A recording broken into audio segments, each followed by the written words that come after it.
coach. Okay, there we Okay. go. I am a spiritual life coach, aka mindset coach, aka comadre, BFF. People come to me and ask me a bunch of questions on how to get their life sorted out. They've been coming to me since I was probably like in sixth grade, and now I get to do it professionally. I get to be a professional comadre. No, it's fun. Um, and so I have a tons of experience. I thought I was going to go into real estate. I thought I was going to go it. I thought that was my end all be all career. It was not. It is not. And I tried on many different hats and kept ignoring the fact that people kept coming to me for guidance. And so now I'd say maybe 2007 is when I finally started allowing myself to do this for a profession. So, We were uh, talking before you got on about how you can have culture. It doesn't necessarily mean it's what you look like. Your culture is what you're exposed to and how you grown up. So Miss Xochi, Miss Avalos, is my comadre, and she brings in a lot of, let's say, cultural appropriateness to my child who needs it, right? mm, So she tells him, hey, this is not right. This is okay. Do this, don't do that. Like she can bring it like an auntie does. She can bring it like somebody who's closer to his culture than I am. And then he'll be like, I said, listen, do I need to call Auntie Sochi on this one? He's like, no, don't call Auntie. Mm-hmm. and he, and you're not the only friend that I have that their kids are respect me to the point they're like, no, no, no, don't call her because they know that I'm gonna Yeah. crack the whip, not literally, but I'm going to make sure that they are taking action, and they're not. Because your culture values that. Yeah, I was raised by a lot of women that were in their 70s Mm-hmm. when I was like 7. So a lot of my aunts, they were, older. They were came from the back, old school. And so they didn't allow for any of the messing around. So No, allow you so bright you do them proud. yes, I'm sure I do. So thank you, Marianne, for having me. Thank you. Thank you for being here, and thank you for allowing me to be here. I have some slides. Oh, great. Yeah. So can I share? Oh, I can share. Okay. I think I have you. Everybody Yes. can share, but Yeah. let's see. I You just do want to have double that. Okay. check. Let I'm gonna me. make you co-host just to make sure. Okay. Yeah. Stay in window. So yeah, hit share screen and then just Okay. I'm gonna go up here. Put this here and get everything else out of the way. Okay. And here we go. yay. All right, guys. Can you see my screen? It's black right now. Yes. Perfect. All right. So before child development, right? Because that's what everyone's here for, right? Mm-hmm. Mm-hmm. Yeah. Yes. Okay. Oh, There's personal development. And it's all about looking in the mirror. A lot of the times when you get into your profession, ladies, you will be confronted with situations and individuals, whether it's the parents, whether it's the child, whether it's the other um, coworkers, colleagues, with things that you're going to like and things you're not going to like. Okay. These are all reflections of self. Okay. So the reason why I'm asking you the question is, are you ready? Are you ready to be able to connect with yourself on a deeper level? So someone may trigger you. However, it's about you being able to hone yourself, for you to be able to be your own master. Does this make sense? You can just raise your hand or nod. has anybody ever had a conflict at work or with a family member or somebody and it just gets under your skin and you're just like, yeah, all of us, Yeah, all of family us. members, family members. So that's the reason why I'm asking. So that's why I'm saying. So we may think, okay, why? I mean, I already know without even talking to each of you individually that you want to do this because there's some part of you as a child, you don't want that story to be repeated. You want to break the cycles. You want to help other children. Does this make sense to you? Yeah, absolutely. So it's not about just the child and the children that you're going to be helping. It's also you're going to be healing a lot of your inner child stuff as well. And so you can get ahead of it so that when it is confronted to you, you are not triggered and you are not reacting, you're able to respond. So Right. that's why I'm asking. So you guys ready? Can we ask the class, since it's kind of small, like what brings you to child development? I know Cece has a really powerful, like like I would say almost like mission statement. Yeah. I would say that the reason what brought me to child development was kind of all my life. Like my mom has been doing like foster care. My sister is adopted. We had, other children in our home, but just kind of seeing like the outlook of like the homeless society with children, and then also just seeing um, like how many kids that are in foster care doesn't get like the full resources that they need. So I want to make sure that once I do learn everything, that I have my own facility where people who are adopted or were in foster care are able to come, like just to express or be in the culture of what they like, or people that are like them, and then just have like music with it, and like just different things so they won't feel out of their culture. I don't know if Yeah, that so they're makes a sense, like place out of their that culture. somebody feels safe, has Mm-hmm. resources, and can actually like be themselves. That's what I'm hearing.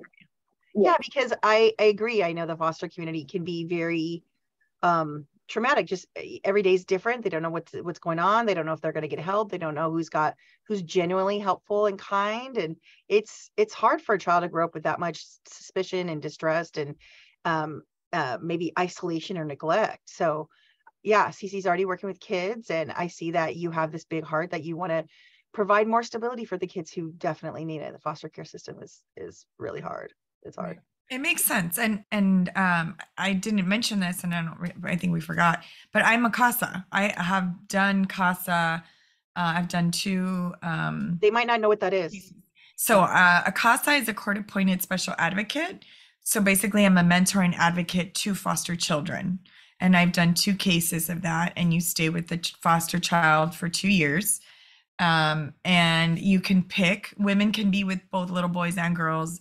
They do have men casas, and those can only be obviously with little boys for safety reasons, of course. And we get to advocate for you. So when you go to court, you are not just a file, you are a human being, and we vouch for you, we advocate for you. So I understand. There was something about you that wanted to do that too. Yeah, absolutely. I felt like, even though I'm gonna have my parents, but I felt like it's another story. Um, my parents obviously grew up. They had me. I was their first child, first marriage, and they didn't know how to get things together. They did not communicate effectively. The relationship ended. And when they split up, my dad, I grew up with my father, lived in Mexico. From there, came to California when I was a young, 7, about 8. And I didn't speak to my mom for 6 years. And so I felt like a little bit of an orphanage because even though I came to California with my father, I didn't know any of the family here. And I had to stay during the week with another aunt and uncle with kids. There were my cousins, but I had never met them before, and trust them. I had to trust them. And, kids don't always get along. I was invading their home. I was invading their space. I was invading their toys. And because I'm family. It sounds like foster care, even though it was in your family. Yeah. And one of my cousins was just like, a little bit of a bully. He was mean and just was like, we'd be brushing our teeth and he would just say certain things. And so I understand that. I understand. I felt like that. And so I have worked with young girls. I have worked with teens. I have worked with parents. I have worked with moms. I have worked with the foster youth because I understand. I understand that to some degree. It's not always easy. And what about Elizabeth, your Samantha? Who else is here? Yeah. What brings you to work with kids? Maria, Carla? Just one more share. I want to work with kids because I have really bad medical issues, and I've had a lot of like doctors and nurses and child rights specialists who have helped me with going through with what I had, and they made a very big impact on me, and I wanted to, ever since I was like 7 or 8, I wanted to do medical field and help children feel better about what they're going through. That's so beautiful, Samantha. So you clearly want to give back or be that person that you had who supported you. Nice. That's a lovely feeling. Yeah. Yeah. And we did talk about culture, but guess what? There's a whole culture of the medical community. A lot of people do go into that because of something like this, or they want to help people get better. And so, yeah, there's a whole cultural piece. And then to learn about all those different things, it's a lot. So I'm glad that you're here too, Samantha. Okay, good. Great. Thanks for sharing. Thank you for sharing. Thank you. Thank you so much for sharing. And if you do have a question, you can just raise your hand, or I think we have a chat. Right? We have a chat. You can chat it. You can jump in. You can raise your hand, whatever. I'll monitor chat. Yeah. Perfect. Awesome. Okay. So are you ready? So you guys are ready? Yes? Okay. So before we dive in, you've heard of a lot of different things. I'm sure if you hear something you might have heard before, maybe you have, maybe you haven't, I don't know. I want us to do a little, it's a small little exercise thing that I do when I do workshops. I want you to pretend you have the I know it all hat, everything you know. We're going to take that off. And then we're going to put on the open to learning hat, and we're going to put that on. Yeah, just put it on. Might be a cute little fedora, might be a beach hat. You might want to go to the beach. I don't know. In Cancun, this is where we're going to live, okay? Wherever you want. So, yay, I'm glad you're ready. I'm glad we're in the right place. So, again, my name is Linda. And you're probably wondering, this is me in Italy. I took a trip last year to Bellagio. It was one of my favorite, it was on my to-do list. And you're probably wondering, okay, so child development, personal development, what's going on? How are we going to do this? I'm like learning, I'm going to school, and I'm gathering my tools right now, right? I'm gathering my tools. That's what you guys are doing right now. So the importance of personal development. So the importance of personal development, right? Let's check off some boxes, is you get to access your inner mastery. And by inner mastery, right, there's different parts of our brain. I won't get too scientific, but instead of working out of your reactive, you worked out of your executive center, not your amygdala. That's the reactive. You get to start acting out of your executive center, which is where your inner mastery lies. You get to notice what you're telling yourself, the stories. What stories am I telling myself? What are you aware of? Being aware. This, I need to put up a personal boundary here. This is, I feel safe here. I'm going to allow it more in, or I'm going to dive in deeper, or that felt not okay for that child. I'm going to, it's like intuition. You start to follow your own intuition as well. You get to respond, as I mentioned, versus react. Reaction is not from your higher self. And by higher self, I mean your intellectual self. It could be, if you want to go on the spiritual realm, which we won't go there right now, but it is allowing you to choose with knowing all of your options instead of acting because you were triggered emotionally, not allowing your emotions take over. You get to make the conscious choices for your best interest. right? For your best. Because who else is going to wake up in the morning and do that for you, right? Your parents are not always going to be there. Your guides, your teachers, whoever that is for you, your caretakers, right? They're not going to always be there for you. And sometimes even if they are, they're not doing what's best for you. You're going to be able to follow your inner guidance. This is what I was talking about earlier. You get to follow your own intuition. You get to really tune into your body. Give yourself the permission to say, does this feel right? Does it not?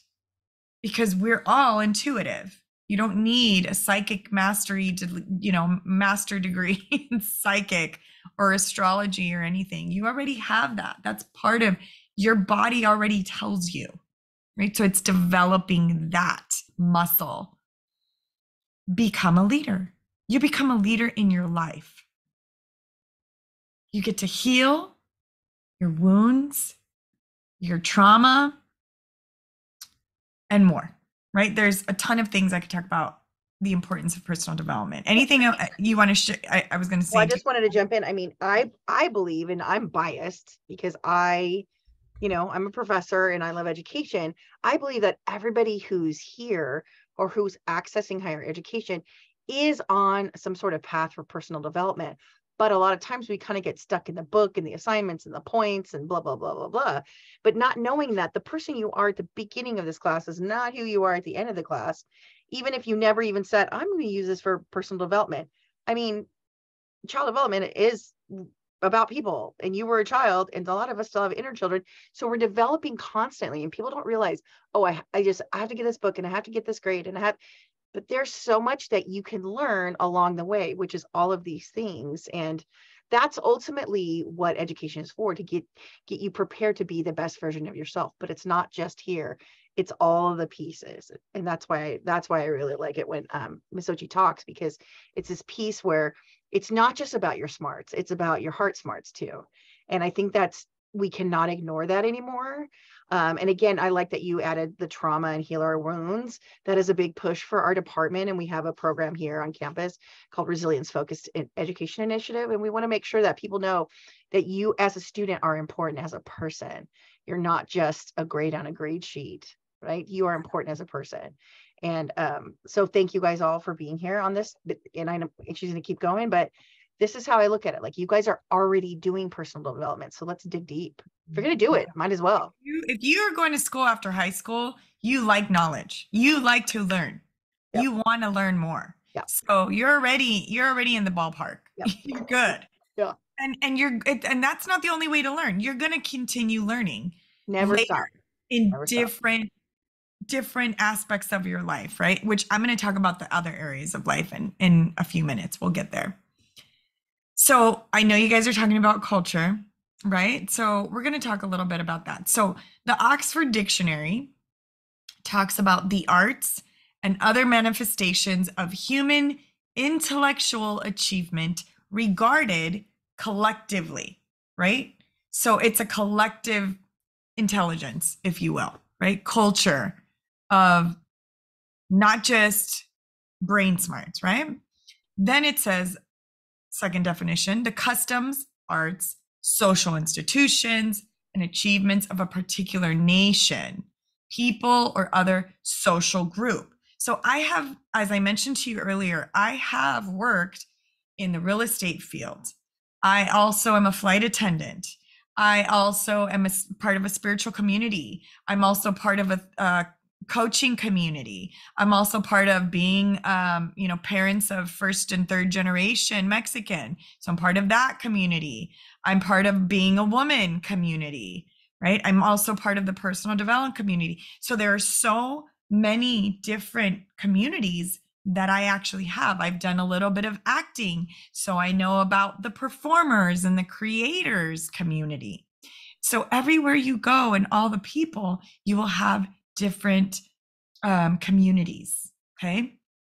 You don't have to pick one or the other. I think before, growing up, it was like in high school, it was like, what clique am I going to be a part of? Who do I identify myself with? And is it the rockabillys? Is it the emo? Is it the this? Is it the chola looking? Is it the, all of the different brain smarts, the nerds, right?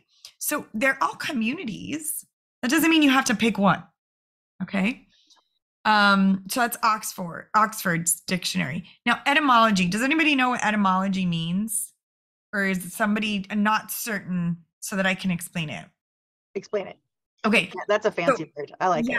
Yeah, it is, but it isn't. So everybody has heard if you take the ETYM, if you just block that part out, and ology, right? That means the science of. So it's where the actual words have come from.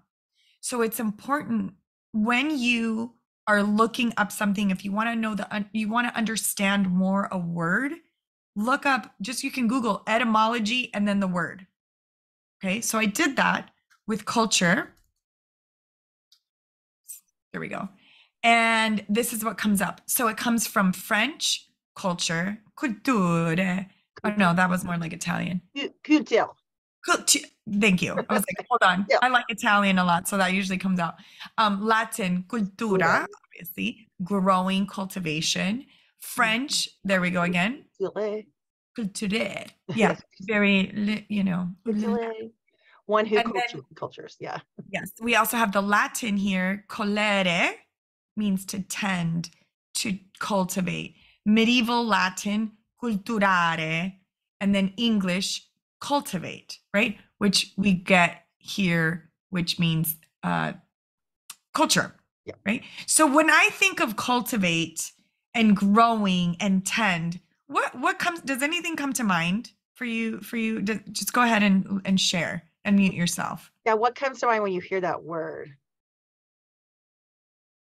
Cultivate or grow. Anybody? Nothing? Planting. Yes. Yes. Very good. Completely, right? Like Planting. You're tending to a plant or you're tending to a human being, right? If someone's tending to someone that's older generation and they're sick, right? You're tending to the plants, you're cultivating a crops, right?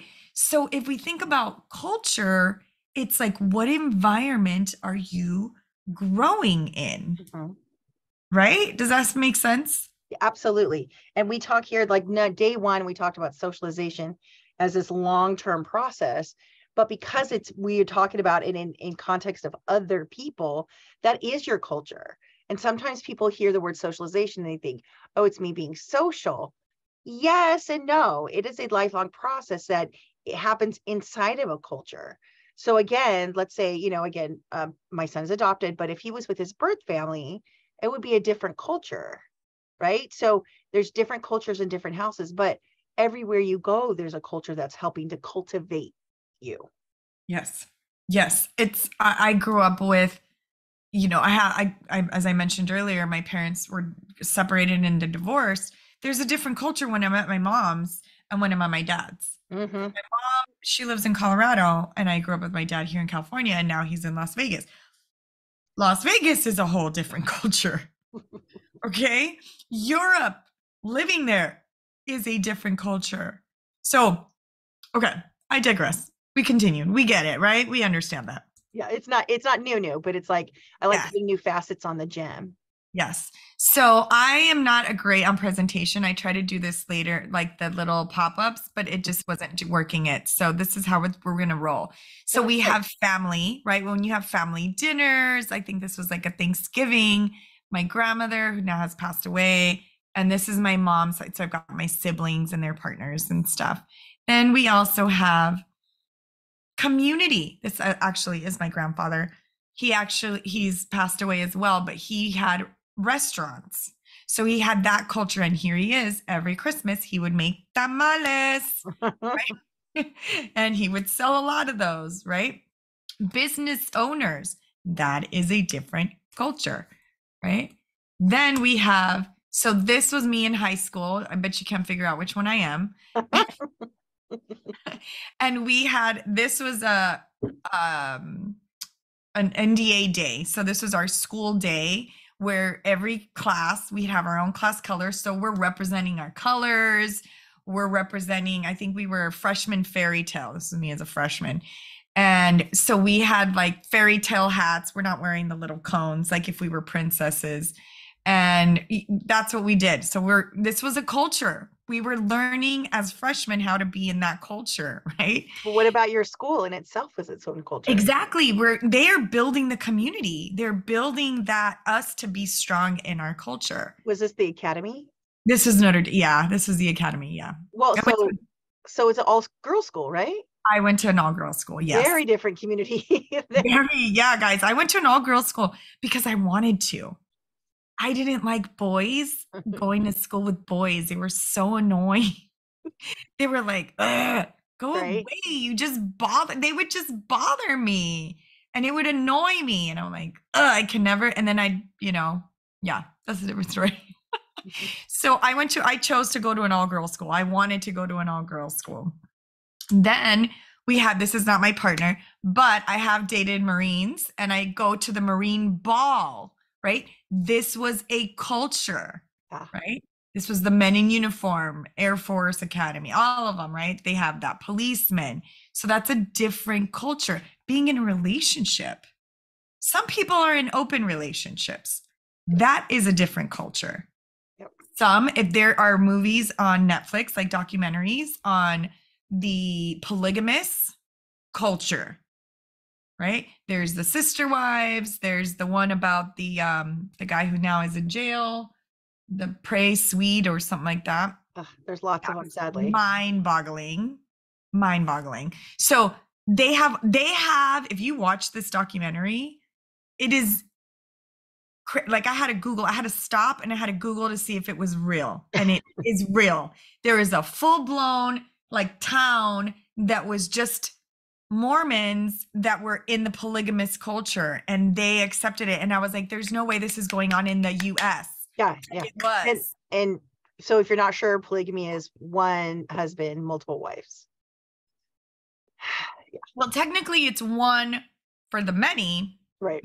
But they've made it patriarchally only for the men to have the many wives, not for the women to have many husbands, which I think is very sexist because we can with many husbands. I'm just saying, not that you need to do it, but come on, let's make a new culture. Fair. Let's make it anyway. So that's a different one, right? I'm giving you examples. And then guys, what do you think what else kind of culture is there? There's one more. The picture's already up there. Anybody have a guess? I can't tell. It's yourself. It's yourself. Hi, this was me when I was a child. So cute. So what do you want? Like, what do you want your culture to be? Yeah, I love that you said that because you are your only, you're the only operating system you'll ever have. You're the only one of you on this planet. And you get to develop it. Like I have created a lifestyle. You think, you grow up and then they're like, well, what are you going to do when you can only do this? And blah, blah, blah. Well, you know what? I am a life coach and I am spiritual as spiritual can be. And I am a flight attendant that travels all around. And I love to act and sing. So put that in a box. There is no box for that. Right? And here I am, and here I pop out. Ta-da! So you don't have to just identify as one thing. So as I mentioned before, I've been in the pilots industry, in the flight attendant, in the aviation, and it's really fascinating. When I talk to pilots, I tell them, I talk about stuff and they have no idea what I'm talking about. It's like they have no other world concepts. Not all of them. I did a talk for a women's pageant and I mentioned the movie The Secret. Has anybody heard of The Secret? The movie? No? So it's about law of attraction. And in my head, I thought, oh, everybody's heard of the movie. Nobody in that whole room had heard of the movie. And I thought, well, this is interesting. Okay. Your culture is saturated in my culture. Exactly. Because I'm in that field. So that doesn't mean everybody's in that field. People, when you look at who watches who's seen at least one reality TV show on here? At least one. Okay. No. Is it Yuri? Yeah, Have you Yuri. seen a reality TV show? Okay, Maria has. Okay, I don't think I did. who said that? Maria, who said Yuri. that? Yuri. Yuri, you have or you have not? I don't think I did. Okay, but have you seen anything like on YouTube that is like you've seen stories on Instagram or anything like that? Oh, Anywhere. Okay, so it's kind of like reality TV because they're sharing their life, right? And then something happens. Think about Prince Harry. I'm trying to go really, really big. Prince Harry and Meghan Markle, right? They got together. That's a reality that everybody's like, oh my God. And Talk about a culture clash. Culture clash, huge, which there is a documentary on that too, which I've watched. And so I was just thinking about it. Now I lost my train of thought. What I was going to say. So that culture that when you see that, some people don't watch those shows. Some people could care less about famous people. I like it when somebody says, did you catch the game? Right. And then I'm like, I'm not really into sports at all. Or I'll say, I don't watch football. And they say, well, do you mean soccer or do you mean football? Depends on who I'm talking with, right? Exactly. Right. And so it's like, oh, I'm out of sports all the way. But then some people say, oh, like football. And then I'm like, oh, yeah, like the Super Bowl. They're like, no, I guess you say American soccer. I'm like, I got it. So it's one thing that we all share, but we all have different names for it. But I get at the same time, it's like, what do you want? Because I do, part of the reason why I invited Ms. Xochi here is because our society has almost gone through this nice big fat reset button. And now, I don't know if you guys noticed it, but people are coming out of it going, what do I really want to do? I mean, I was kind of sequestered for like a year or 2 years or whatever. And that just made me, think about stuff and value things or not value things, or maybe get rid of things or clean up things. And, we're getting a lot of people coming back to school, or some people are saying, no, I want to do something totally different. We ultimately here are trying to get you, and Ms. Xochi's great at this, getting you to figure out who you are and what you want. And again, because a lot of you are working with kids or want to work with kids, we need you to be the best version of you that is going to help usher in this next generation. Isn't that crazy if you think about that? I mean, there's a bunch of kids out there that you will work with in the future that you are going to be that compass point for them. They're going to say, I remember when Miss Elizabeth or Miss Yuri or Miss Cece said this, this, and that, or took me to the corner and just put her arm on my shoulder just to be comfortable and for appropriate boundaries and told me everything was going to be okay. You're going to be that pivotal person for people. So of course we want you to be grounded and centered and focused and being able to say, this choice is good for me, this choice is not good for me. Or knowing that your choices in your life and your experiences are different than these next people. Because a lot of times she started off with like, we get in disagreements with people, and it's just because we have two different ways of looking at the exact same thing. They have their culture and experiences. We have our culture and experiences. And these kids that we are working with have their culture and experience. It might be smaller. So we also have to know that we're not going to like overstep our boundaries on that too. So there's a lot to think about. You guys are actually very, very important, really. If you think about it, you guys are like the ushers, the people who are going to help the next level. That's why I do this work, because I'm too old to go out and do all the stuff. But if we can get you guys maximized, you guys can go out and do the stuff. So there's more like ripples in a pond. I call it it's the impact model. If I can teach one person one thing versus I can teach 10 people the same thing, and then you go out and teach 10 people the same thing, isn't that the point? But we have to know where our boundaries are within there. So we're not like overstepping. I'm not forcing you to see the world my way, and vice versa. You're not forcing people to see the world your way. We own our culture, we know our culture, and then we move forward. Keep it balanced. And we're able to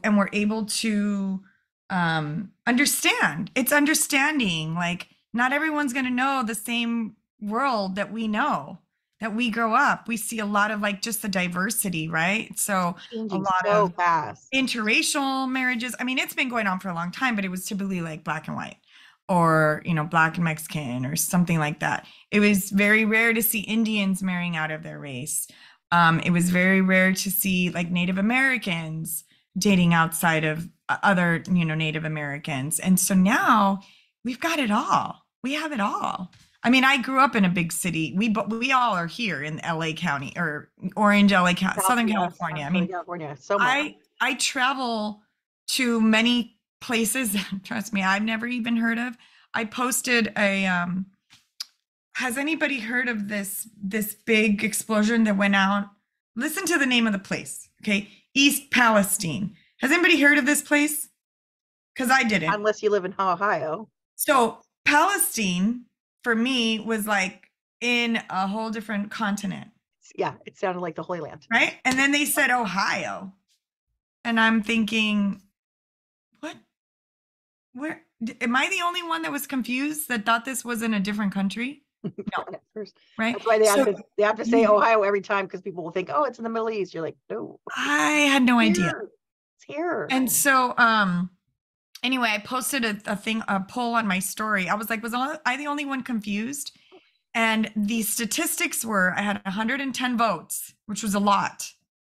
Other people had no idea either. It was like 70%, at over 70% of people had never heard of it. So I go to these places in the US and they are very not diverse. Very, very not diverse. So we are fortunate, to let you know, we are extremely fortunate to live in a state that is completely diverse. We don't understand. We're more desensitized, right? We have lived with seeing everybody of all the colors and all the races in the store, walking by on the street. We have Disneyland. We have Anaheim. We have the beach. We have places that people dream of only coming to. Okay. Just want you to know that. Yeah. Just want you to know that. We have amazing weather, minus this last Seattle storms that we've been having. Wow. But there are people that have never seen a palm tree. Or the ocean. Okay. So they don't understand. So you're already ahead of the group in leading for where it is that you're going in your life, for being in child development, for being a teacher, for whatever it is that you want to do. Okay. So I want you to give yourself some credit along the way. So the next slide right here, we're going to start doing a little bit of theory, a little bit of exercises as well. So this is your brain, if it was perfectly round, which it isn't. And when we're about 8 years old, 7, 8 is when our brain or mind begins to separate conscious and subconscious. Actually, it might be like 6. I think it's like 6. 8 is when we start to develop our money beliefs about money. So this is about 6, 7, give or take, depending on how acclimated you are, etc. So at this time, before that, you're just taking everything in like a sponge. Not that you stop doing that. You just begin to separate things a lot more. So there's the conscious and then there's the subconscious. And sometimes when we have events, situations that happen in our lives, we put some of that in the subconscious. And I'll tell you right now, what comes to the conscious is the most of the most. And I'll explain that because there's 2 segments. It's the extremities. So something that was like super amazing. Oh my God, that was the best day ever when I got this toy. And then there is this was the most traumatic thing that happened to me. So those things that you can remember more vividly are still in a place of non-equanimity. So it's not balanced out in your brain. Not a good thing, not a bad thing. It's just is a thing that your brain is still holding on to. Okay? Just kind of bear with me. So conscious, subconscious. So when you have a goal, okay, this is your brain still. When you have a goal that you have not been able to achieve, or you are learning how to achieve it, you do not have the neural pathways. Basically, think of like little trains, like a railroad, to get you to the goal. So there's this empty space around it. And so you might go to school. You might try to ask people questions. You're going to have different strategies to figure out how to achieve this goal. Everybody got this? You're following me? You understand? Okay. So with what I do, for instance, is I help you create that railroad in your brain, the neural pathway, to get you to your goal. Okay. To get you to that, whatever that may be for you. Right. So for you guys, it's, becoming, Cece was talking about having that a facility for foster children, for being able to create that space, right, of support, of resources. So she's going to school to get, the foundational part right now. And then she's going to talk to people. And then she's going to be a business owner. She's going to have a different trajectory of what her life is going to experience, what she's going to experience in accomplishing the goals. So it's not just like an overnight thing. And it's going to be looking into different cultures and creating different cultures. Okay. You guys following me? Now, when we don't have a strategy, we can sometimes beat ourselves up because we haven't been able to achieve this. Okay. You may not have the resources. You may not know how to ask for the resources. You may not know how to, that there are people that know how to do this. I'll give you an example. When there's a tea that I love, speaking of which, I'm drinking from the company. The company that I like is Celestial Seasonings. I'm going to get sponsored by them because I talk about them so much. So they are based out of Boulder, Colorado. Okay. I've been drinking this tea since I was 4 or 5. It's herbal tea. It doesn't have caffeine. My grandma used to give it to me and it tastes really good. I personally like herbal tea. I don't like caffeine. I don't do caffeine.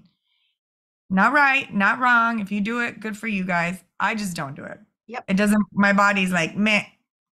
So you used to, before COVID, be able to go and have a tour in the factory, and you'd go into the room where they had all the spearmint, and you'd go in and some people would be crying and have reactions because it is so strong. Sometimes it's chamomile, sometimes it's the lavender, sometimes it's, so that's where they make the tea. So you smell it all. And as we're walking, they're like, these are offices, and this is where our chemist, there is a job where you get to taste the tea. What? I was like, wait. That person gets paid a job to taste the tea? I was blown out of my mind. I was like, oh my God, they get paid to taste tea. So what I'm saying to you is follow what you want to do, because you can create an income doing it. Does that make sense? Right. Follow your heart, follow your. I had no idea. I was like, well, if I would have known that, I would have tried doing that. That's right. You can create that. I was like, somebody gets paid for this? I would have loved to do this job. So that's what I'm saying, right? I didn't know. When my brother came to live with me, he was about to go to a continuation and he was going to be behind. And I said, not on my time. I'm 4 years older. He came to live with me in California. He was in Colorado. And I said to him, you figure your grades out and you're graduating on time, or you're figuring your grades out and you're graduating on time. There is no other option for you. Right. That's right. So you get A's and B's. I said, you're going to get A's. I don't know, maybe I'll accept a B, but you're going to figure it out. I don't really care. He was already smoking some weed, and I told him that I wasn't going to ask him to stop because he was 16. Try to make a 16-year-old do something that they're going to want to do. That's not going to happen. That's a fantasy. So I said, as long as you do this and you do this, I don't really care. And he did, and he graduated on time. And before he graduated, I said, you're going to college. I don't care. You're going to college. There's no ifs, ands, or buts. I opened up my catalog of where I went to school. I went to Cal State LA, state school, and I showed him all of the options for degrees and everything. And I said, because you don't know. You don't know what you don't know, You don't guys. know what you don't know. There's things that we know we know. We know that we know how to brush our teeth, get ready, da da da da da da da, right? We know how to maybe cook eggs, maybe not. That's okay if you don't. And then there's things we know we don't know. I know I don't know how to put a car together. I know that I don't know that. I know that I don't know how to build a computer. Miss I know Xochi, that I don't know that. do I have your permission to draw? I can draw on here. Oh, can you? Yes. Yes. It's called, yes. it's under annotate. Yes, yes, And yes. Oh, so perfect. this is Because what I she's was saying, trying like to, you might have all these pathways and all these other knowledges to see, get I didn't know that I could do that. I didn't know that. So under which brings me to annotate, my, there's so much cool stuff. But here's in here, let me get you. So what she's saying is that you can, let me get you, like, I'll get you. thank you. Those are the railroads. Those are the railroads you already have. Those are the neural pathways. And then what she's saying that she can get you with some, build some skills and get yourself, let me get you like an actual one. And that's what you're doing now. You're going to classes and you're building the railroad to get there, to be the teacher, to be the child development leader, to host these facilities, to help children to break those cycles. You're still figuring that out so that, yes, you can achieve your goal. So here comes a train. Choo choo. Here we go. Choo choo. Right. So that's what that is. Right? There's things we know we don't know. Then there's things we don't know that we don't know. I didn't know that you could have gotten paid to taste tea all day. I mean, I drink it every day. Right. And especially working with little kids, they've only been on the planet for a few years. They don't know lots of stuff. Have you ever seen an adult or maybe heard an adult say that you should know this? I'm like, well, wait a minute. They're like 7. How should they know this? Oops. Isn't that so cool? Yeah. You can make a bunch of changes and then save it too. Okay, cool. No, thank you. Because I was like, oh, darn, I didn't bring on the thing, the one that had this. So thank you so much. Because I was, see, the things I don't know Well, that I we can don't have know. fun. We can have fun too. Yes, I love it. Okay. Any questions on this part? Okay. I think if I'm following you right, you're saying that you can get a lot of other things done, but if you have a goal, but you've never done it before, you might not know how to do it.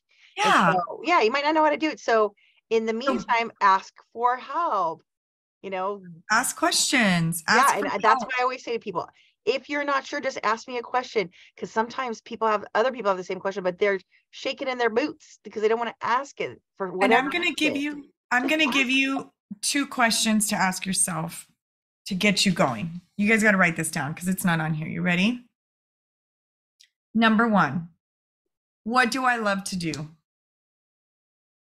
In general, this doesn't have to be just child development. What do I love to do?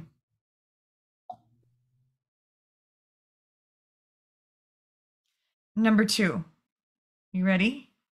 This is a ninja trick, a life hack. You guys ready for the life hack? Are you sure? Okay. That chat too. Thank you. How can I get paid beautifully to do that? To do what I love? If you're a man, you can say handsomely. Either one is fine. How can I get paid beautifully to do what I love? That is a quality question. The quality of your life is based on the quality of the questions you ask. Does that make sense? I love that.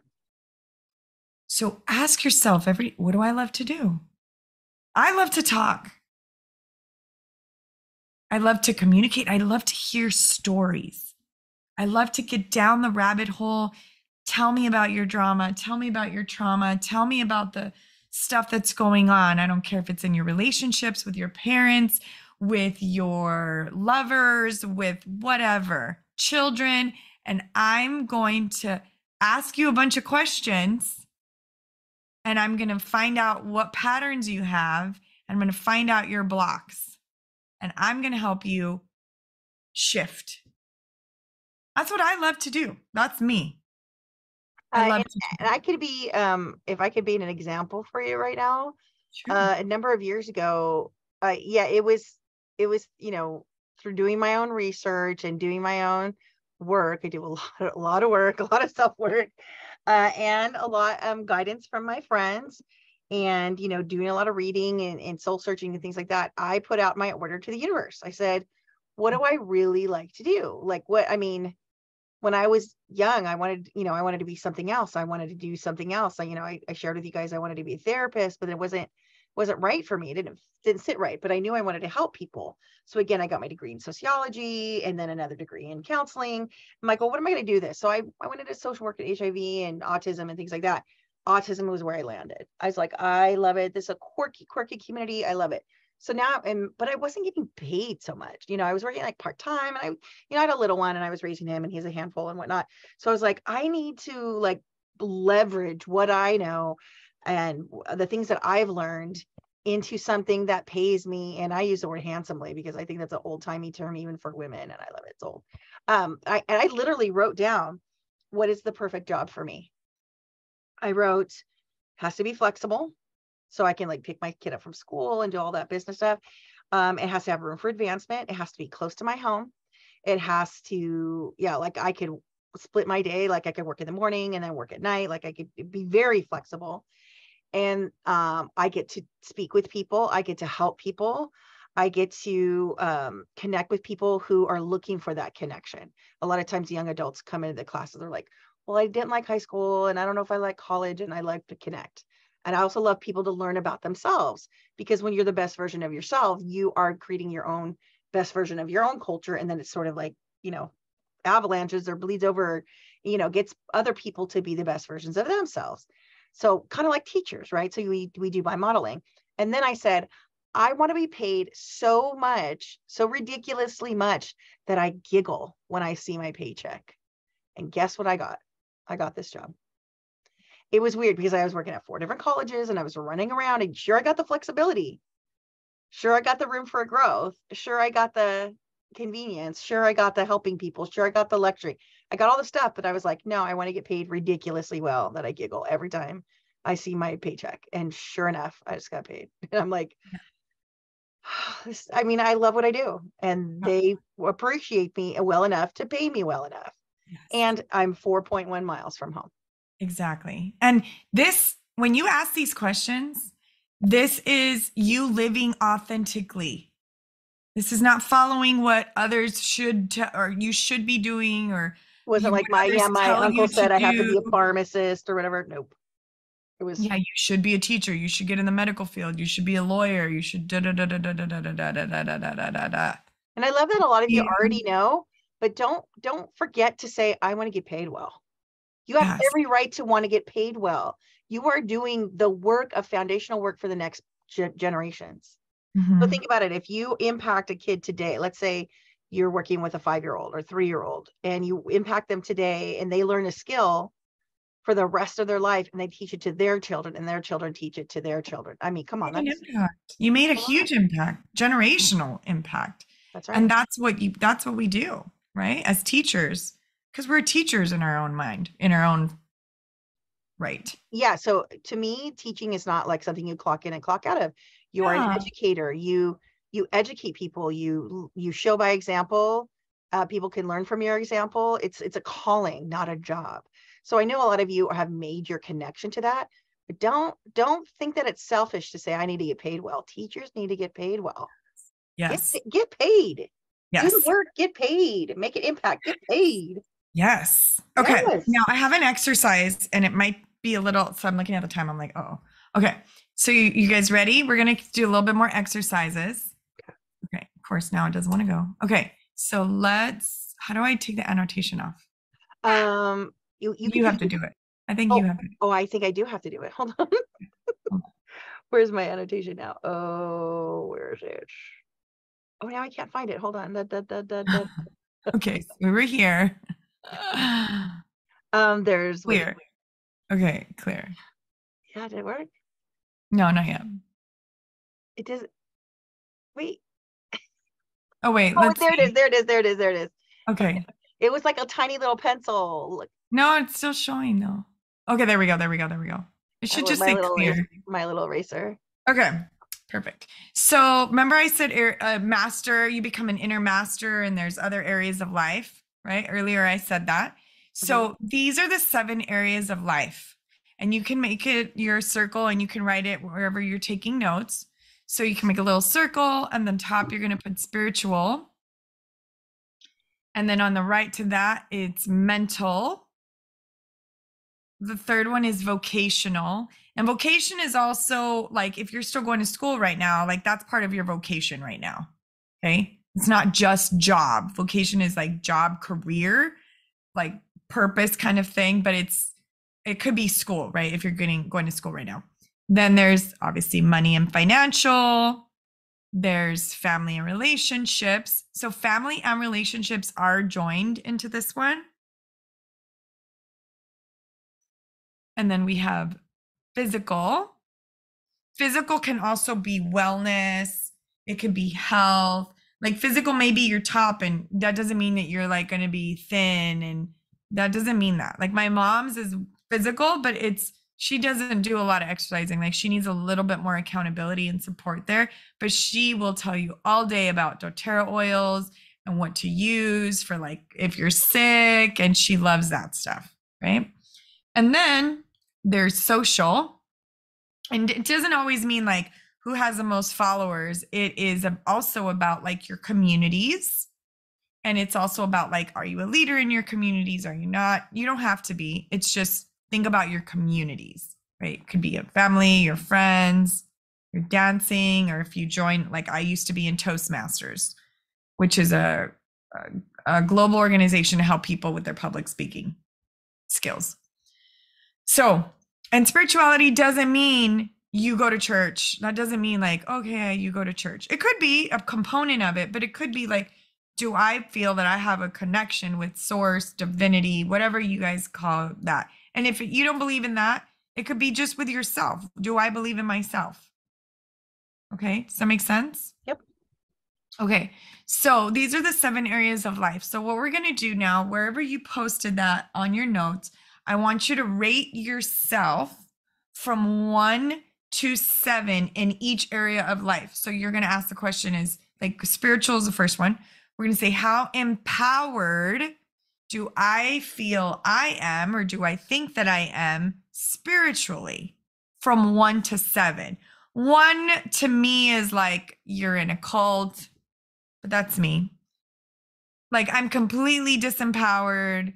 Other people are telling me how to like, you know, religion wise, like what to read, etc.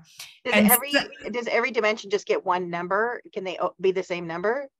So if you put 1 for spiritual, can mental be 1 as well? Yeah, you're not doing 1 through like which one. You're not ranking them in order. You're just saying spiritual. You could have like 3 4s and 2 7s and 1 1 and 2. Yeah, it doesn't matter. You can repeat the numbers. So yeah, spiritually 1 to 7. How empowered do you perceive you are? I could still learn, I'm sure, more and spiritually, but I love where I'm at and I don't want to grow more. So I think I'm a 7. So that's me personally. So 7's the highest number. Yes. And remember, you don't have to share this with anybody unless like we have a specific example, but you can opt to not share. This is just for you so that you can compare this to yourself later. Okay. Later. And to maybe say, okay, also in relationships, which we'll get to that later, maybe. I do remember when you talked with me about this at the beginning, and I was like, oh yeah, no, totally. Like my number 1 is like my job. Like my number 1 is my job. And you just kind of gave me that look. And then later come to really find out it's really my family. It's my boy. Yeah. It's the boy. And then work is a close second. Mm-hmm. And so it's like, it's right in there. And here was the tiebreaker. You said, when I got the big girl job, you said, what's the first thing you spent your money on? And I bought like a thing for the kitchen that you can, it's a nonstick thing for your trays, so when you put it in the oven, you can pull it out, it's nonstick. Just like, your money went right to family. So that's like, so Yeah. it's like money as an energetic, like, Yes. like explanation of where you put, Yes. it's a transfer of energy, really. I was like, Exactly. oh, you got me. She got Yeah. me. Because some people, when I've asked, and you're going to do that, you're going to answer that question for each area of life. So rate yourself mentally. How empowered do I feel? Or do I think that I am? Mentally, that could be like education, mindset, like, am I constantly You could putting be a myself reader. down? Yeah. You Yeah. Or do I think I have a good education? Am I mental? That can be part of that. And then vocationally, do I, am I excelling in school, or am I like, I dropped out? Obviously, you didn't drop out because you're here. And then financially, money wise, like, how empowered am I? How disempowered am I? So 1 to 7, how empowered am I? And the same thing, family relationships can get a little tricky because they are together. So you might be really empowered in family, but you're like, but I just don't have a boyfriend or a girlfriend or whatever. So it could just even it out, that number. Physical, as I mentioned earlier, you don't have to be like thin or anything like that. It's just, do I care about what I'm putting in my body? Do I notice it? Am I in wealth? Do I have like wellness? Not wealth. Well, although that's a different story because it is together. So that kind of stuff, right? And then socially, like, am I a leader somewhere socially? Or maybe I don't even care. My mom doesn't give a crap about social. She's like, I don't have friends. But she won't say that. She just doesn't, she doesn't even care. Not even on the radar. Yeah. She's like, yeah. And I was like, well, what about your friends, Mom? She doesn't have very many friends because she is very family oriented and partner oriented for her partner, for her. Plus our society has changed. I mean, like, we were all quarantined. And so, yes, we had electronic ways of keeping in touch, but maybe we didn't on purpose. Maybe we needed to take a little break or revamp those Absolutely relationships. And Absolutely. I know a lot of people who cut back a lot and still aren't really coming out of the house. So yes, it's okay. Yes. So now, who needs a little bit of? Do you need a little bit of time, or has everyone finished their numbers? It's pretty good. We were talking for a little bit. Okay, good. What if you can't tell what it is? Just take a guess. Just take a guess. Okay. Just no right or wrong. Just kind of feel it in you. Like, do I feel like a 1 in this area, or do I feel like a 7? Do I want to learn more? Maybe I'm in the middle. There's whatever no right number or wrong comes to you first, just follow that intuition. Yeah. Okay. Now, again, this is just to rate yourself. So look at the numbers, look at the areas of life that you had the higher numbers. Even if you don't have a 7, that's okay. If you have a 5 or a 6 or a 4 is your higher, where are your higher numbers, right? Look at those areas. Does anybody want to share 1 or 2 of the high areas? Anybody? Spiritual and physical were my highest. Nice. Okay, spiritual and physical. And then how many low, like, look at the lowest numbers. It could be 1, it could be 2 or 3. I had one that was super low. Okay. So then, that area is not in your values. Yeah. Basically, what we're figuring out is your intrinsic, just as unique as your fingerprint is, it's how your brain filters information for you. So when you make a decision, is it Elizabeth or Liz? What do you prefer? I usually go by Liz. Okay, perfect. So Liz, if a friend comes to you, you said spiritual and physical, right? Yes. And says to you, hey, I want to take a seminar on real estate. Or you have another friend that says, let's go maybe work out or take a walk at the beach or at the park. What are you probably going to do? Not real estate. Right. Because physical was higher, right?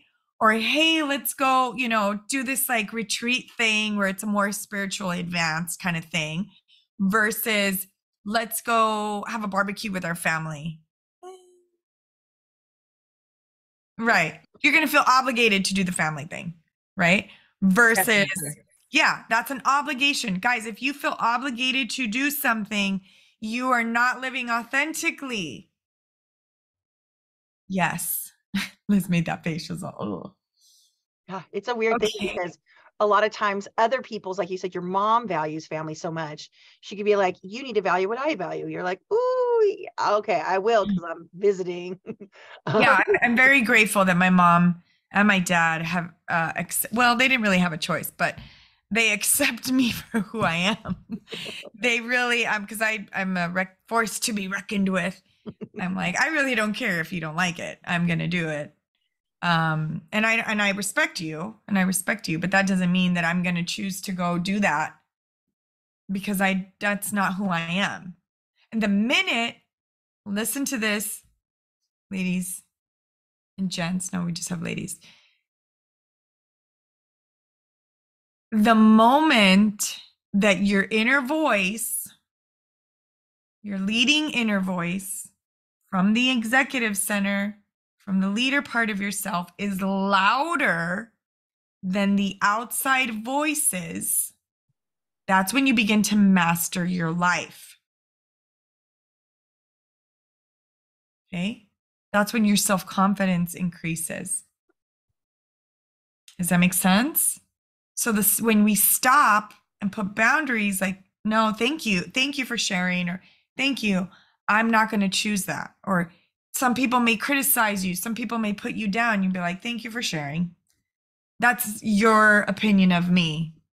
That's not what I believe about myself. My other friend calls it the book of they, or the book of them. Well, they say you can't wear white. They say you need to do this. They say, she's, what book is that? I didn't read that. Yes. Book. I don't need to live by that book. Right. So the they, like, I shouldn't, anytime you should on I have this saying, and it says, and I'm going to have you repeat it with me in a second, don't shit on me and I won't shit on you. Do you guys get that? It's not S-H-I-T, it's S-H-O-U-L-D. Don't should. Yeah. I put it in there. Should on me and I won't shit on you. So everybody, let's repeat that with me. You ready? Don't should on me and I won't shit on you. Now, I would say the only exception to that is that you're working with kids and there's a safety issue. Children, of course. Yeah, children, of course. I'm talking about 18-year-old plus, right? Yeah. Make your own you're telling your little one, you shouldn't climb the fence. You shouldn't crash the tricycle into your. Well, and even then you could say, listen, when you climb the fence, this is what you're risking. That's right. This is fall. I'm going to have to pay for the medical bill. You're going to be injured. You're not going to be able to play with your friends, and you can communicate that to them. Right. It's not just a don't should on them. You could explain why. That's absolutely a great point. And so as your caretaker and your parent and your leader right now, you do not have permission. That's right. Basically. And we're going to call it a no. So, all right. So this is just for you individually to see what's important. So when you're going to make a decision, or you're invited to something and it's something that's lower on your values, that means you're probably subordinating. That means you're probably feeling obligated. Don't do those things. Don't do them. Do yourself a favor. Love yourself enough to say no. When you say no to others, you're saying yes to you. And this is a big one. Another personal example for me. This last year, I didn't put up a Christmas tree. You didn't? Oh, put the Christmas tree up. Yeah. And I was like, you know what? I mean, we normally get like a fresh cut tree. And I was like, why are we killing trees just for our entertainment for like a week or two? I just think that's very weird. I was like, I was like, I'm uncomfortable. Like, I'll put up a fake tree. Like, I'll get like the little baby trees, like the, like, you know, like the one that's like rosemary. Yeah. Like, yeah. I'm like, fantastic. I can cook with that. It just was like, and you know what? My 16-year-old was like, do we have to have a tree? It's like, no. He's like, do I still get presents? And he goes, and I go, yeah. He's like, well, I'm good. So, I mean, like, what are we? So I'm questioning, like, what do I do? Am I doing that out of obligation? Am I doing it out to like keep up with everybody else? Am I doing it because that whole season of Christmas has so much like pressure and panic? I was like, no, I'm done. I'm done. Who are we shooting? Who's shooting on us when like, I should do this? If you find yourself shooting on yourself or feeling bad because you should have blah, blah, blah, ask yourself, according to who? That's right. I mean, I should put up a Christmas tree. I should put up a Christmas tree according to who? Yeah. Who is the police? Is the police going to come down? What police is going to come down? Police, no. Is it the Christmas tree police? Is it the fashion police? Is it the parent police? Does that really exist? I do the same thing with cleaning at the house. I'm like, the cleaning fairy is on strike. So Yes. you need to clean up after yourself. That's how it works. You made the mess, clean it up. Right. I'm not your cleaning fairy. Women, I should pick up after others. According to who? I am not afflicted with that. I should make my husband a plate. According to who? He has his 2 feet and hands, and I'm busy. That's right. According to who? I really am starting to see a lot of this in society more. According to who, ladies and gentlemen? Okay. And I'm going to tell you, my dad hates it when I say that. I'm like, well, he tells me stuff. And I'm like, well, according to you, he'll tell me. He's so old school. I'm like, according to you, Dad, according to you, not to me. And I run my life. That's right. I remember the time he told you think wrong. Oh, no, he didn't say that. He says, you shouldn't feel that way. Oh, that's what I get with my dad. Oh yeah. Now he doesn't say it as much because he now, and I'm like, oh, I'm not going to go there with you. Right. but other people, that's another thing that we could talk about in a second, which is, well, are you going to share how they can do a follow-up with you? Yes. I am going to share that. Hold on. Where am I? Okay. So we already did this. Rate each area of life. You can add them all together. You don't have to, but it's just do this for yourself every 3 months, this exercise. Put it on a little like cork board or somewhere on the wall. Just put it on tape with whatever you did right now. Or put it in your calendar. And put it on your phone. For those of you digital reminder peeps, go ahead and do that and be like, rate myself and just put them ready. Put it in your we're like at the first of the month. So we're at like the 1st of March. So you could do April, May, June, 1st of June, or right after the class ends. Yes. I'm actually doing a class on values April 1st. Oh, cool. Yeah. So just FYI, which I can talk about that. I just remembered right now that I was doing that and I wasn't even trying to promote that. So yes, how you can further get support. So I have 3 resources. The first one is Take Me Out of My Insanity Call. So what is insanity? It's doing the same thing over and over and over again, expecting a different result. Can right? You yes, I'm going to put them in the chat or yes, send them to you now. Right now. I'm going to do that right now. I'm going to do that right now. Oops, here we go. So there we go. It's in there. Awesome. Take Me Out of My Insanity Call. If you want to see like, okay, maybe I want a little bit of help. Maybe I want some coaching. Take Me Out of My Insanity Call. Kind of we'll get a little bit more deeper with what's going on in your life and what's important to you and what does it look like maybe if we work together or what do I have stuff coming on. So if you ever asked yourself, I'm in a rut or I'm doing the same thing every day and I'm bored or I'm frustrated. I'm stuck. I'm overwhelmed. I don't understand. For me, I know it's like I wanted to clean the kitchen and like 2 weeks later, I never even had a moment to do it. That's how I know I'm not in my higher self. Like, oh, I set a goal. I wanted to do that because it makes me feel better. I'm not doing it for anybody else. Because it's not in your values, number one. Yeah. It's just like other things came up first, like the kid. The things that, remember that, look at the areas of life that you're in your highest, right? So Liz, you shared physical and spiritual. If you have something on your to-do list that is not in those values and it's on your to-do list, you just, maybe because of work, maybe because you got to pay the bills, finances, right? Things like that. Like, oh, I got to figure out my finances. That may not be high up. So we will not do those things because it's not attached to those higher values. So how to get, like if there's something like, okay, I need to be doing that or I should be doing that. Now you're shitting on yourself. I should have done that. Then you're beating yourself up and you're noticing that. Ask yourself the question, how is, by doing this action, whatever you should be doing that you're like, okay, I'm going to get paid, right? Or I need to pay my people or what have you.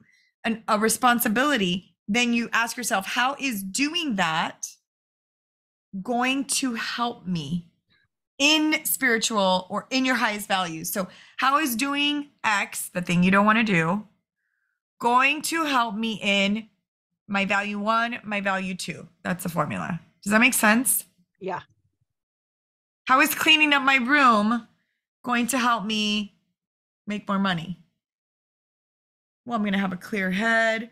My mind is not going to feel so cluttered, right? Does that make sense, guys? Yeah, that Alrighty. helps me. That helps me too, because I clearly will do the things that are higher in my values, and then the things that are not in my values, I either don't do them or I do them last. Yeah. Thank you, Maria, for your thumbs up here and there. I appreciate that. I'm like, oh, good. She's paying attention. She got that. The second resource I have, guys, I published a book last October. So proud of you. This is my book, 21 Days of Gratitude. It's a little spiritual, but it's not. It's got a bunch of other stuff. It's a daily workbook to live an inspired life with your angels. And basically what it is every day you can call an archangel, like you do a mantra, but it also has journaling. It has healthy habits, and it's only for 21 days. You can get it on Amazon. The link is in the chat. If this is something that's interesting for you, that you're like, okay, maybe I'm having a sale this year for the year 2023. So it's not $2,000. It's $20.23 for those of you that are interested. And it has a personal assessment in the beginning of what you believe, where you are with yours. It's called a pre-gratitude inventory. So it says like, I love myself unconditionally. You rate yourself 1 to 10. Do I agree with that or do I disagree? 1 being I disagree. I'm connected to my higher self. I have a job I love. I manage all the money I have. My body is, so there's all these, and you do this in the beginning and the end to see how you feel about yourself after. You meditate. It's asking yourself questions, quality questions. We talked about quality questions, how to tune into your body, how to just get into having healthy habits. Just get into having healthy habits. Are you going to be, and you can do it over again. Yeah, it's short and sweet. And again, it's 21 days that helps you set a new habit. Yeah. And so it's really sweet in there. Yes. I mentioned, so the 7 areas of life, guys, it's space, time, energy, money. And the exercise that I did, that I gave with you with the 1 to 7, that was to kind of go a little faster. If you want to study, it's called actually axiology. Remember the ology? It's the study of values and worth, axiology. You can take a values assessment values assessment.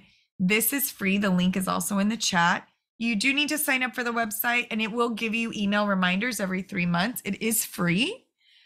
We'll just take your time. So that's an opportunity cost. And as I mentioned, if you're interested in maybe taking the workshop that I'm going to be hosting on April 1st, then that's a different thing. Just send me I should have put my email. Duh. I'll put that in the chat right now. In the chat. Also, I might have Peyton attend that, or Peyton and myself attend that. Okay, perfect. So it's going to be April 1st, and that's going to be from 9 till I think it's like 4 or 5 hours. So it is brainy. It is brainy. But it's personal development, which I love to do. Like a 1-day class. Yeah, it's like a 1-day class. It's online. It's Zoom. Yeah, it's Zoom. I haven't done workshops online in person forever because I have a lot of clients that just aren't in California. Right. And Zoom. Jump in. Go ahead. Is it required? No. So any of this stuff, this is extra bonus just for you. It has nothing to do with our class, but it does help you be a better teacher. So again, you could do this now. You could do it when the class is over. Do it in the summer. It's up to you. There's no grades. There's no extra credit on this. Nothing. Just this is for you. This is like her free gifts for you to help you be the best version of yourself. And that's all really. And if you are like, I don't know about my time commitment right now, and you want to learn a little bit more about universal laws, I have by the way, if you get the book in the back, there's a bunch of resources that I give. This is one of them that I'm going to share with you right now. It's my mentor, Dr. John DeMartini, has a book called How to Have an Amazing Life in 60 Days. And basically what it is, it's every day he talks about a universal law, like the law of gratitude, the law of unconditional love. And so what I did in 2019, 2018, I don't remember what, one of the last few years, I read because it's just literally like every chapter is just, every day is just a small, like page and a half maybe. And so I read it and it's recorded, and I have that every day where you can sign up for on my email list to get those every day. If you want to do that, I just put that in the chat. If you guys want to sign up for that. Awesome. And you get to, you get to just sign up, and you get a video every day of how to live an amazing life in 60 days. So we'll start with Yuri's question. I'm going to give Yuri the credit for that question, but I want everybody to ask one question before we let Miss Xochi go. Oh, just one question, doesn't matter. Yuri already asked hers. Do you have to do this? No, it's just only if you want to. Yeah. And it can be about anything that I talked about today, or maybe it doesn't have to be anything about that. Maybe it could be just curious about anything. I know sometimes another reason I bring her in is that she represents parts that I can't really touch, you know. Miss Xochi has a lot of culture, you know, and I have a lot of different mucha cultura. Yeah, hay mucha cultura, right? And so there's this piece where, like, if you just want to connect, or if you want to even ask her about CASA that she mentioned earlier, anything. And you guys can follow me on social media. I just did a Facebook Live on my business page last night, talking about like a little bit more about what I do and why I love what I do. I've done talks obviously before at Professor Laney's classes. And one of my mottos is like, my journey, my story, because you have your own journey, you have your own story. And I want you to just honor that part of you. Well, that would be so cool if we could do a quick little workshop on that one, just on that. My journey, my story. Yeah, like do that live and have it do like a Saturday. Yeah, I would love to do that. So who has questions? At least one question from everybody. Ready, go. Liz, I have a quick question. Go. When we said like that my spiritual and physical were higher, but family, I would feel obligated. Yes. Culturally, like I'm the oldest in my family, and so I'm the one who's kind of set up to take care of the family, my siblings, my mom. According to who? Like how we grew up. Right. And that's like, I'm like, that's kind of hard. I'm like, how would I balance that? Or how would I be able to like, to not fall into that, like, you go out and do what you love, make a shitload of money, and you delegate it. My dad said to me, oh my gosh, he's like, I said something and he thought it was mean. And he's like, and to know you're going to be the one taking care of me. And I said, correction. I will have you living in my house, and I will have somebody taking care of you, and I will watch over that. I will not be the one taking care of you, because I know I can't do that. I'm not going to. I choose not to do it. I don't know how to do it, and you're going to hate me for doing it. That's right. And I'm going to resent you. So why would I do that? Either side. It's not going to work for either side. No, absolutely not. Go out into the world, do what you love, make a shitload of money, and delegate it. That's the goal. But in between now and then, think about, I would say set some boundaries. So if you're already having to do it now, like you don't have a choice, write down all the action steps that you have to do. Is it making their bed? Is it changing diapers? I don't know, like to what extent. Is it write down all the holidays, things. doing all the cooking, all the cleaning? Yeah. Write down those things. See which ones you can delegate of your siblings. Okay. Tell them, I'm delegating to you because I need to finish my school and I have homework XYZ. So Monday, Wednesday, and Friday, you figure it out. Okay. That's number one. You delegate, you dump it, or you do it, right? The other thing is you're going to ask yourself the questions, the ones that you can't delegate. You're going to ask yourself, how is doing that action step or those action steps going to help me spiritually, going to help me physically? In your top two, yeah. And do about at least 25 reasons how it's going to help you in that area. And then the resentment does go down. You'll see anything we don't see on the way to our goals, we're going to see as it's in the way. And if it's in the way, we don't want to do it. Right? So how is taking care of them on the way? How is it helping you spiritually? How is it helping you physically? How is it helping you mentally to get ready and prepared for the career that you are cultivating right now? Does that make sense? Did that help? Yes, thank you. Yeah. And if you want to go in depth, give her a call or shout out or links. Yeah. What about Samantha or Carla or Cece or Maria? You can type it in the chat too. Mm-hmm. Yeah, Oh, go ahead. Sorry. Sorry, I'm getting ready for work. That's why I don't have my camera on. You're all good. So my question is like, with my circle, so I feel like sometimes I do like, or put work more over anything else. And then like trying to prioritize that, even though that is my like passion and goal to work with children, but like trying to not have anyone like kind of like run over me at the same time too, you know what I'm saying? Yeah. So like having that culture of making sure like, I still put myself first in my workplace. I don't know how to really. Okay, so you're judging yourself because you work too much? No. Yes. Well, you know what? Let's go there. Who are you comparing yourself to? You work too much according to who or compared to who? Like according to like, say for instance, coworkers. So ones who have been there, like sometimes, I over exceed and then they tell me, but then I still like may get treated the same as if I just started working there. Or is this like somebody that's in a better position than you or higher position than you that's telling you that?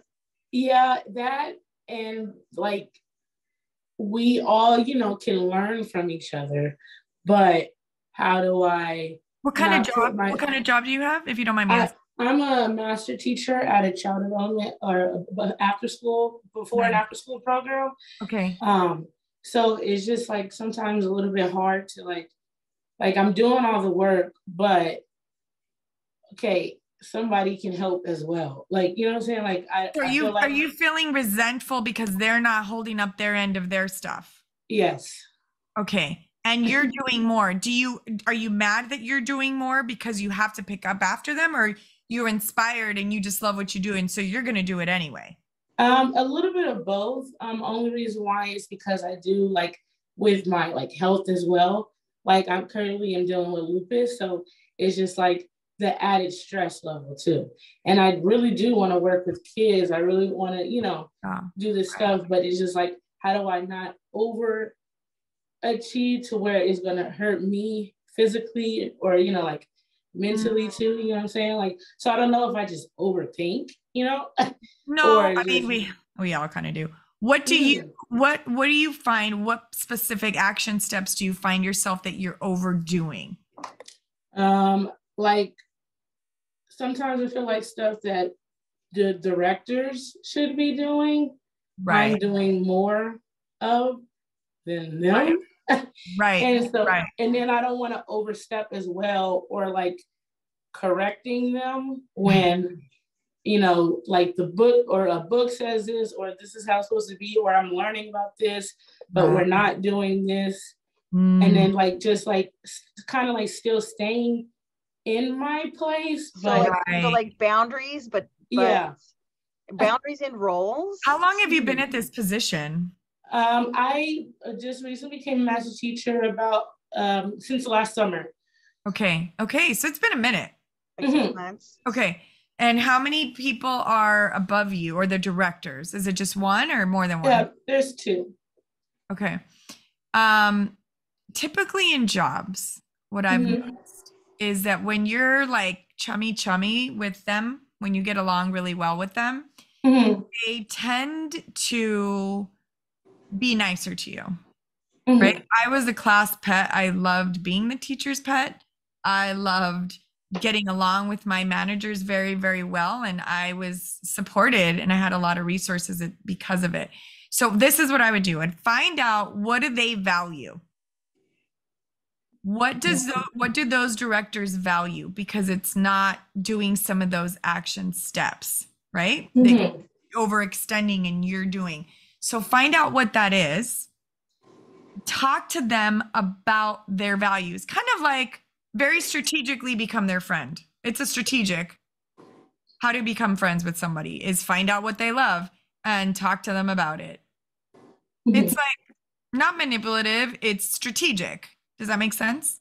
Yes. You have a goal. I agree. I worked in a home with a mom that was very challenging.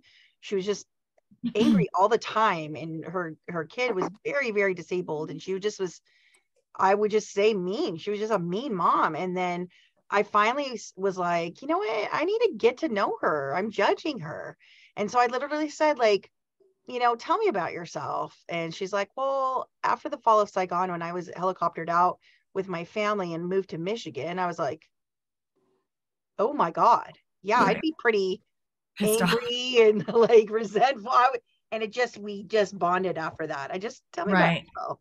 So once you find out the values and you start talking to them about what they value, they're going to know that you're now interested in them as an individual, and they're not going to see you as a pawn, somebody to just throw work onto. Does that make sense? As you value them, they'll learn. Yes. Then they're going to start valuing you.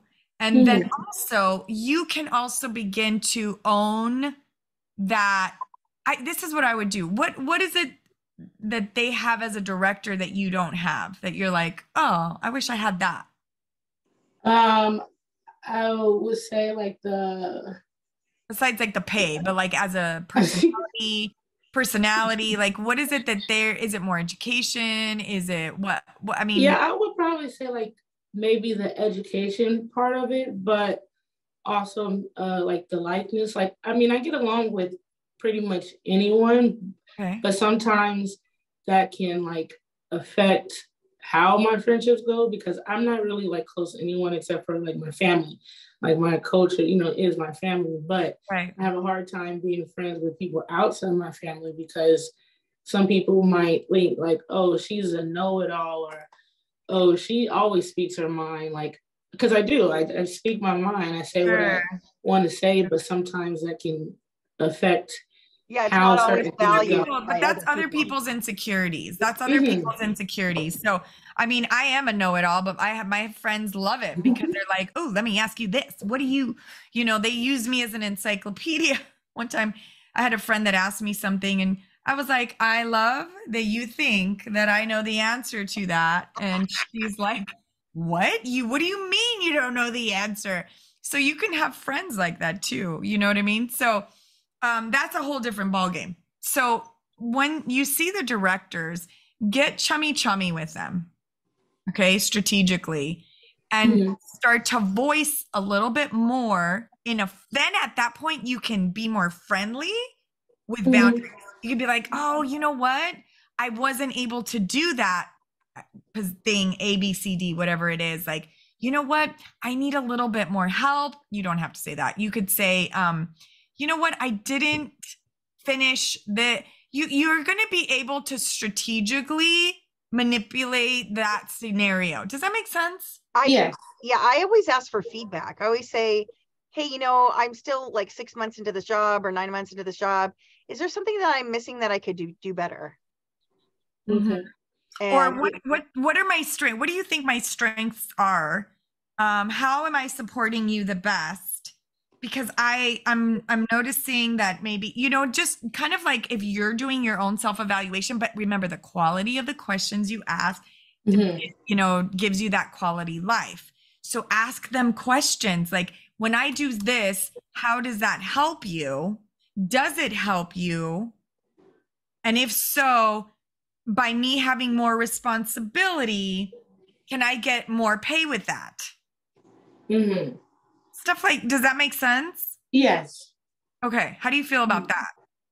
No, I feel like that would help a lot. I'm going to try it actually today. Okay. Perfect. Ask them questions that they love. Ask them questions that they love. Get to know them like you want to be BFFs with them. And then start talking. And it'll always just say work BFFs. If you're like, nah, that's not my thing. Like, I'm not going to be friends with them. You can just say like, we're work friends, which is okay. It means you're still friends. Yeah.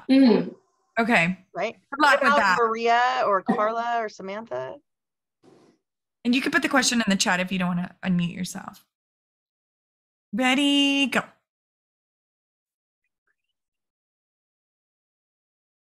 Do I have to ask a question? Sorry. You don't have to. We just wanted to make sure that you had the opportunity to do so before we. Oh, okay, because I didn't really have any. Okay. What was there anything insightful, Maria? What is your biggest takeaway from the talk today? I think the aspect of like finding culture within yourself, I think that was really not like inspiring, but just like opening to me, I guess, because I didn't really know that like about myself, I guess, to find that. Yeah. Awesome. Thank you for sharing. Thank you. And thank you. Samantha put in the chat, how do you become a leader for children? How do you become a leader for children? Well, what do children love? What do children need and what do children love? Right? So children, I think you already are a leader. If you're already asking the question, I think you already are a leader. They respect you when you give them boundaries. I have a friend of mine who she got pregnant when we were 16 and had her baby at 16. And she came to visit me one time and she had her little girl. She was probably about 2. And this little girl was running the show. Kids are strategic. We're all strategic. Why? Because we're human. Why? Because our brains are made to thrive. It's important to know your values because that's what your brain's going to go to consciously and subconsciously. Consciously and subconsciously, you will go there. Okay. So when you are with children, with this little girl, she ended up just running the show. She was like crying because she knew it was going to make mom do whatever the hell she wanted. So I got in the car and I was like, oh no, there's no crying with Auntie Linda. There's no crying. No. And she was like, and she stopped crying. And I said, no, you may not. And you may do this. And you respect the child, but you speak in a way that they know you're the boss. If they don't know, it's like dogs, not literally, but when dogs will need to know the alpha male, the alpha, who's running the show. If there's no one running the show, they will take over. Listen, ladies, this is important. I forgot to say this. Any area of life that you are not empowered in, someone will overpower you. If you're not empowered financially, someone will overpower you financially. If you are not empowered mentally, someone will overpower you mentally. If you are not empowered physically, someone will overpower you physically. All areas of life. If you're not empowered spiritually, people will come up to you and try to overpower you, tell you what to pray, how to pray, when to ask for help. It's not okay. You need to follow this. Why? No, I don't. I have a connection. I'm good. Thank you very much for your input. Have a good day. Some people look out for that and they manipulate on purpose. They are very manipulative. They do that on purpose. They take advantage of that. So when you have 5 or more areas of life that you are disempowered in, 5 or more, you will create domestic violence. It is very important to empower yourself in all areas of life. Balance in life is not just work and home. There are 7 areas of your life. I want you to empower and seek how to empower and master all areas of life. Start with the highest values. Absolutely. And then ask. In my 2 cents on that, Samantha, is to become a leader for children, be yourself, be the best version of yourself. Do your personal assessments, do your personal work, do the work. You're already, just by having that question, you're going to be a great leader because you care. Right. And when you care and when you're being of service, you're showing up. Yeah. And kids are the super sleuth of finding out like the inauthentic person. Oh, they can radar vision. And they will tell you, ew, you're weird. Like if they can sniff it out on you, they'll tell you in some way. Just be yourself, be the best version of yourself, and kids will see that. And that's what be fun. They love, just be yourself. Don't take yourself so seriously. I am to be learn how to play. Professional. They don't care. They don't care. Yeah, learn how to play and just be a cool adult that knows themselves. Because then they want to grow up to be like you. Listen, you were a child once. I'm sorry, who was a child here before, right? I was. You remember the things you liked? Still am. You can bring out, that's part of integrating and doing the inner work. And when you've gone to therapy, there is cultivating that inner child. When you heal those wounds from the inner child can come out to play at any time. My inner child can get goofy she comes out anytime and all the time. And I'm okay with that because I know who's running the show. Yeah, absolutely. I'll let her run the show sometimes. Why not? But she doesn't always have to run the show. That's right. So, because it's according to you. So you can integrate that part of you, love your inner child. You are a child. You can't mess that up. You can't mess that up. You can't. Okay, but last but not least, Carla, did you have anything you wanted to add in there or ask? Anything stuck out to you or anything that you can think about later today? Yeah, you got me interested with one student said that you find like culture in yourself. You like that concept, culture in yourself? Nice. Good. Yeah. Ladies, this has been a fantastic call. I'm so glad that we could do this today. I'm going to pause. I'm going to stop the recording now and